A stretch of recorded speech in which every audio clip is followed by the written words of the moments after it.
हजरत ख्वाजा निजामुद्दीन औलिया देहलवी रहमतुल्लाह अलैह की जिंदगी के बारे में। आज का बयान हजरत ख्वाजा निजामुद्दीन औलिया देहलवी रहमतुल्लाह अलैह की हालत जिंदगी के बारे में है। हजरत ख्वाजा निजामुद्दीन औलिया महबूब इलाही रहमतुल्लाह अलैह के आबा अजदाद बुखारा के रहने वाले थे। हजरत महबूब इलाही रहमतुल्लाह तौला अलैह का खानदान बुखारा से हिजरत करके पहले लाहौर आया। फिर लाहौर से बदायूं सुकूनत इख्तियार फरमाए और आपका सिलसिला नसब 15 वास्तों से सैयदना हजरत अली रज़ियल्लाहु तौला अन्हो से मिलता है। आपके दादा सैयद अली बुखारी रहमतुल्लाह तौला अलैह और उनके चचा जाद भाई हजरत सैयद अरब रहमतुल्लाह तौला अलैह दोनों बुजुर्ग अपने अपने अहलो अयाल के साथ बुखारा से हिजरत करके बदायूं में आबाद हो गए। बाद में दोनों हजरात ने आपस में मशवरा किया और अपने खानदानी रिश्ते को ज्यादा मजबूत करते हुए हजरत सैयद अहमद रहमतुल्लाह अलैह की शादी सैयदा जुलेखा रहमतुल्लाह अलैहा से कर दी। आपकी वालिदा माजिदा का नाम सैयदा जुलेखा था, जो सैयद अरब की बेटी थी और जोहद और तकवे में कमाल दर्जा रखती थी। इबादत गुजार और शब बेदार थी, अपने वक्त की वली कामिला थी और उनको अपने वक्त की राबिया बसरी भी कहा जाता था।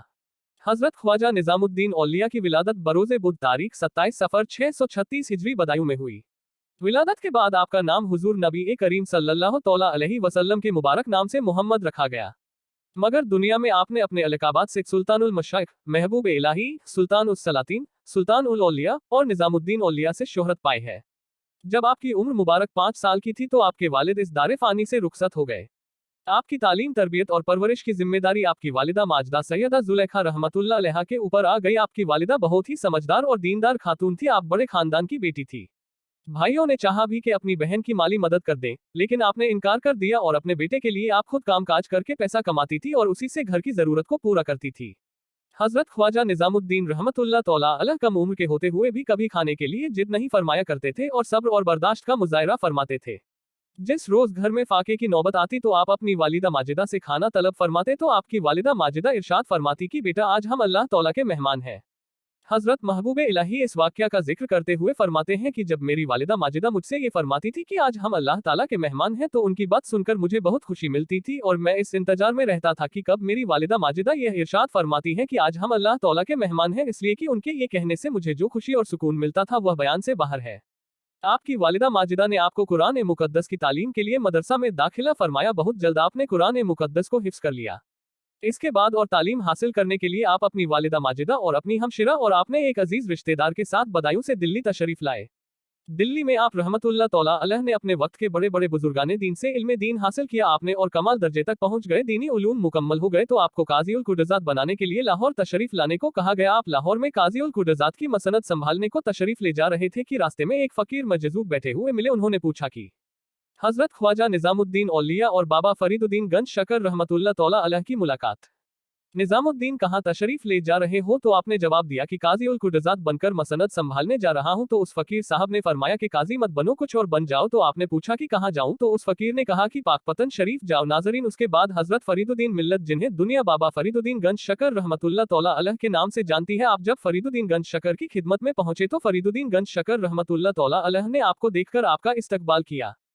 हजरत ख्वाजा निजामुद्दीन औलिया और बाबा फरीदुद्दीन गंज शकर रहमतुल्लाह तौला अलैह थोड़ी देर तक आपकी बातें होती रही। उसके बाद हजरत ख्वाजा निजामुद्दीन रहमतुल्लाह तौला अलैह ने बाबा फरीदुद्दीन गंज शकर रहमतुल्लाह तौला अलैह के दस्ते मुबारक पर बैत की और उनके हल्के इरादत में शामिल हो गए। बाबा फरीदुद्दीन ने अपने खादिम से फरमाया, इस तालिबे इल्म के लिए जमात खाने के अंदर जमीन पर सोने की बजाय एक चारपाई का बंदोबस्त किया जाए। तो हजरत ख्वाजा निजामुद्दीन ने सोचा कि बड़े बड़े बुजुर्गाने दीन तो नीचे सोए हुए हैं, मुझे ये जेब नहीं देता कि वो जमीन पर सोए और मैं चारपाई पर। आपने खादिम से ये बात कही तो खादिम ने फरमाया कि हजरत मुर्शिद का हुक्म है कि आप जमीन पर नहीं बल्कि चारपाई पर सोए। पाकपतन शरीफ से वापसी पर हजरत ख्वाजा निजामुद्दीन रहमतुल्लाह तौला अलैह जब दिल्ली तशरीफ लाए तो आपका कोई खुद का जाती मकान नहीं था, इसलिए एक सराय में आपने कयाम किया। कुछ दिनों तक उस सराय में रहे। फिर दिल्ली के एक अमीर शख्स रवाद अर्ज का मकान खाली हुआ, जो कि हजरत अमीर खुसरो रहमतुल्लाह तौला अलैह के नाना थे। तो निजामुद्दीन औलिया रहमतुल्लाह तौला अलैह उनके घर में ठहर गए। ये घर बहुत बड़ा था, लेकिन कुछ ही दिनों के बाद रवाद अर्ज के बेटे वापस आ गए और उन्होंने फौरी तौर पर ख्वाजा निजामुद्दीन औलिया रहमतुल्लाह अलैह को मजबूर किया कि हमारा मकान खाली कर दिया जाए। उसके बाद हजरत निजामुद्दीन औलिया रहमतुल्लाह तौला अलैह के पास जो किताबें थी उन्हें उठाकर घर से बाहर निकले और सोचते रहे कि कहाँ तशरीफ ले जाएं। फिर सामने एक मस्जिद थी जिसे छप्पर वाली मस्जिद कहा जाता है, वहां पर आप तशरीफ लाए। एक दिन आपने अल्लाह की बारगाह में अर्ज की के मौला कहा जाओ तो आपको इरशाद हुआ कि ग्यासपुर आप तशरीफ चले जाए। आपका आलम ये था कि आपके घर में एक थैला लटका रहता था। अफ्तार के वक्त उस थैले से रोटियों के टुकड़े निकाल कर लाए जाते थे। आप और आपके चाहने वाले अकीदतमंद उसी रोटी के टुकड़ों से रोजा खोलते थे। फिर वो वक्त भी आ गया कि जब हजरत बाबा फरीदुद्दीन गंज शकर रहमतुल्लाह अलैह अपने मुरीद खास हजरत निजामुद्दीन औलिया को अपने पास बुलाया और इरशाद फरमाया कि मैं तुमको अपना खलीफा बनाऊंगा। मुर्शिद की बात सुनकर आपकी खुशी की कोई इंतहा न रही। आप इसी इंतजार में रहे कि कब मुर्शिद का हुक्म होता है। एक दिन आपके पिरो मुर्शिद ने आपको बुलाया और इरशाद फरमाया कि निजामुद्दीन तुम्हें याद है मैंने तुमसे कहा था। तो आपने फरमाया जी हुजूर याद है। फिर बाबा फरीदुद्दीन गंज शकर रहमतुल्लाह अलैह ने फरमाया कागज लाओ ताकि खिलाफत तहरीर कर दी जाए। उसके बाद कागज लाया गया और उस पर खिलाफत नामा तहरीर करके हजरत ख्वाजा निजामुद्दीन औलिया रहमतुल्लाह तौला अलैह के हवाले कर दिया गया। और इसके साथ यह भी इरशाद फरमाया कि निजामुद्दीन अल्लाह तौला तुम्हें नेक बनाए। तुम एक ऐसे दरख्त के जैसे बनोगे कि जिसके साय में अल्लाह की मखलूक राहत और फजीलत हासिल करेगी। फिर फरमाया कि निजामुद्दीन एक बात याद रखना कि अगर किसी से कर्ज लो तो उसकी जल्द अदायगी की कोशिश करना और अपने दुश्मनों को हर हाल में खुश रखने की कोशिश करना। और यह जो खिलाफत नामा लिखा गया है इसे हंसी में मौलाना जमालुद्दीन को और दिल्ली में काजी मुमताजुद्दीन को दिखा देना। हजरत ख्वाजा निजामुद्दीन औलिया रहमतुल्लाह तौला अलैह ने जवानी के दिनों में 30 साल तक सख्त मुजाहिदे किए हैं और अपनी उम्र के आखिरी हिस्से में इससे भी ज्यादा सख्त मुजाहिदे किए हैं। यानी आप 80 साल की उम्र मुबारक में भी 5 वक्त की नमाज के लिए जमात खाना के बाला खाने से नीचे तशरीफ लाते थे और ये बाला खाना बहुत ऊंचाई पर था। बुढ़ापे और ज़ौफ के हालत में भी आप जब इफ्तार करते तो हल्की और मामूली सी चीजों से आप इफ्तार करते। शब्बेदारी की वजह से आपकी आंखों में सुर्खी छाए रहते थे।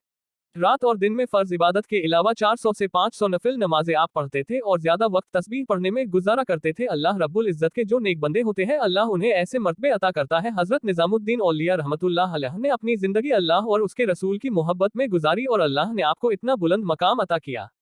एक दिन आपने अपनी आंखों में आंसू भरकर इरशाद फरमाया कि मैं दुनिया से नफरत करता हूँ और मुझे जो कुछ मिला है अपने पीर की बरकत से मिला है। आगे आपने इरशाद फरमाया इसकी वजह यह है कि एक दिन जब मैं अपने पीरो मुर्शिद की बारगाह में रुखसत होने लगा तो उन्होंने मुझे सफर में खर्च के लिए एक सिक्का दिया। अभी थोड़ी देर ही गुजरी थी कि उनका ये हुक्म हुआ कि आज ना जाओ कल चले जाना। तो मैं अपने पीर के हुक्म से रुक गया। फिर जब अफ्तारी का वक्त आया तो घर में रोजा अफ्तार के लिए कोई चीज भी मौजूद नहीं थी। मैंने अर्ज की हुजूर आपने मुझे एक सिक्का जो दिया है अगर आप इजाजत दो तो मैं उस सिक्के से इफ्तारी का कोई इंतजाम कर लूं।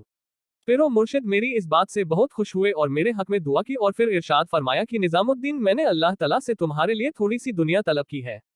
हजरत निजामुद्दीन औलिया फरमाते हैं मुर्शिद की ये बात सुनकर मैं लर्ज गया। मेरे दिल में ये ख्याल आया कि बेशुमार बुजुर्ग इस दुनिया के फितने में मुब्तिला हो गए हैं। ये ख्याल अभी मेरे दिल में आया ही था कि पिरो मुर्शिद बाबा फरीदुद्दीन गंज शकर रहमतुल्लाह अलैह ने मुझसे फरमाया कि तुम तसल्ली रखो तुम किसी फितने में नहीं मुब्तिला होने वाले। मुर्शिद पाक की यह बात सुनकर मैं बहुत ही खुश हुआ। फिर फरमाया कि एक शब मैंने रात के आखिरी पहर में देखा कि मकान के सहन में एक औरत झाड़ू लगा रही है। मैं आगे बढ़कर उससे पूछा कि तुम कौन हो। उसने जवाब दिया कि मैं दुनिया हूँ और मखदूम के घर में झाड़ू दे रही हूँ।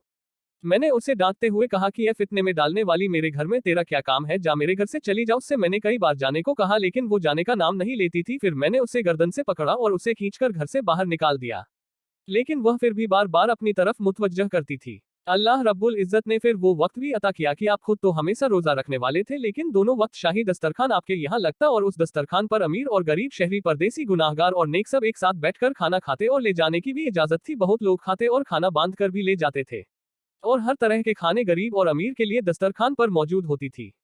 फिर एक वक्त ऐसा भी आता है जो कि आपका आखिरी वक्त था। विशाल से थोड़ी देर पहले अपने मुरीद और खलीफा हजरत सैयद नसीरुद्दीन चिराग देहलवी रहमतुल्लाह अलैह को हजरत बाबा फरीदुद्दीन गंज शकर रहमतुल्लाह अलैह के दिए हुए तबरुकात, खास खिरका मुबारक, तस्बीह, आसा, जा नमाज, लकड़ी का एक प्याला और वो तमाम चीजें जो आपको आपके मुर्शिद पाक की तरफ से अता की गई थी आपने ने उन्हें दी और इरशाद फरमाया कि तुम दिल्ली में रहना और लोगों की सख्तियां बर्दाश्त करना।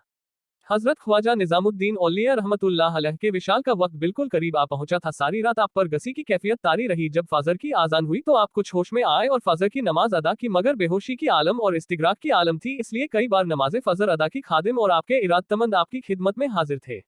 माहौल पर एक अजीब तरह की अफसुर्दगी छाई हुई थी। पता नहीं क्या होने वाला है। हर कोई गुमसुम था कि सूरज अपनी पूरी चमक दमक के साथ तुलू हुआ। उसकी किरणें और अर्जो फलक पर फैल रही थी कि शमशउल औलिया आफ्ताबे विलायत हजरत महबूबे इलाही रहमतुल्लाह तौला अलैह इस दारे फानी से दारे बका की तरफ कूच कर गए। इन्ना लिल्लाही व इन्ना इलैहि राजिऊन।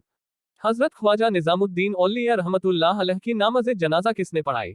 आपकी नमाज जनाजा हजरत बहाउद्दीन ज़करिया मुल्तानी रहमतुल्लाह अलैह के पोते शेखुल इस्लाम हजरत शेख रुकनुद्दीन रहमतुल्लाह अलैह ने पढ़ाई।